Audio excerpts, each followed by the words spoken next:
What if someone's dream was so powerful, so obsessive, that they were willing to kill for it?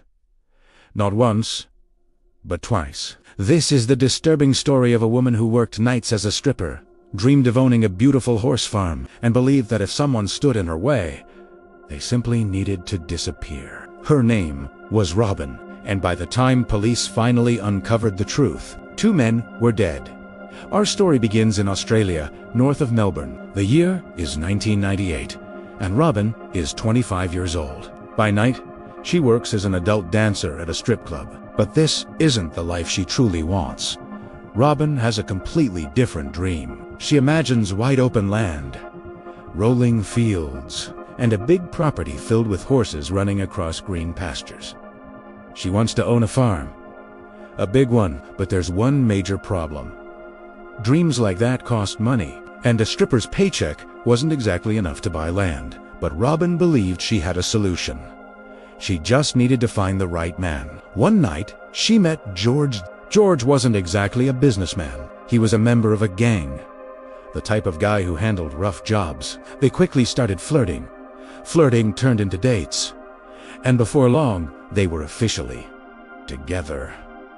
Eventually, Robin moved in. But after living with him, Robin realized George wasn't rich. He was just a worker, taking orders. He couldn't afford her farm. Years passed. Then, in 2005, George was arrested for drug possession and sentenced to 5 months in prison. 5 months might not sound like a long time, but for Robin, it was an opportunity.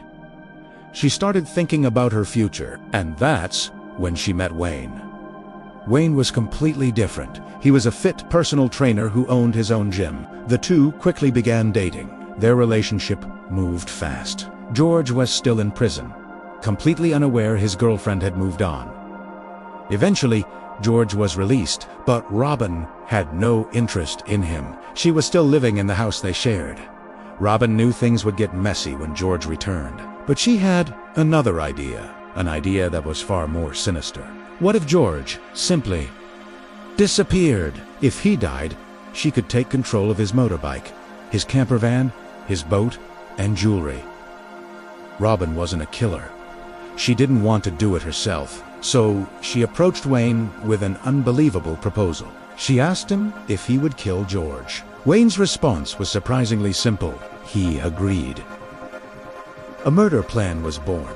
One night, Robin prepared dinner for George. Secretly, she crushed sleeping pills into his food. George unknowingly ate the drugged meal. Robin told him she was heading out to meet a friend. This gave her an alibi. Soon, the pills took effect. George passed out. And that's when Wayne arrived. Investigators believe Wayne eventually shot George and disposed of the body in Port Phillip Bay. George vanished forever. Police investigated, but his body was never found. Over time, the case went cold. Only 2 weeks later, Robin moved in with Wayne. They continued their relationship as if George had never existed. Robin still had her dream. With George's assets sold, they purchased a 10-acre farm about an hour outside Melbourne in 2006. Robin moved to the farm full-time, but Wayne did not. He stayed in the city to run his gym, visiting only on weekends. Robin wanted commitment. Wayne wanted freedom. Then she discovered something shocking.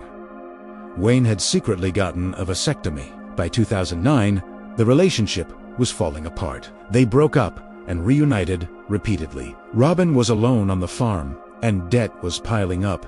Wayne wanted to sell the farm to pay off debts, but Robin refused. It was her dream.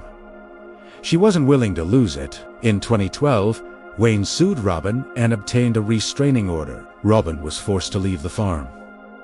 Everything was gone. Robin's life collapsed. She stayed with parents or slept in her car. She blamed Wayne. Resentment grew. She began using drugs. The same idea came back to her. Why not remove the person in her way? Robin decided Wayne needed to die. She approached her new boyfriend Torsten and his friend John Ryan. Shockingly, they both agreed to help. They planned to ambush Wayne at his apartment. They waited in the shadows of the parking garage. One was holding a baseball bat. Wayne arrived. Suddenly, they appeared. The attackers beat him until he stopped moving and dragged him into their trunk. While driving, Wayne regained consciousness. The attackers panicked, pulled over, and killed him. They dumped him near Mount Corong. Police moved quickly this time. They traced Wayne's conflict with Robin and uncovered connections to Torsten and John Ryan. Authorities arrested all three. Torsten was sentenced to 28 years. John Ryan got 31. Robin, the mastermind, got 39 years.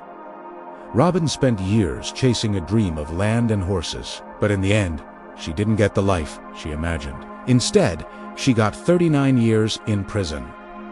And the dream she killed for was gone forever.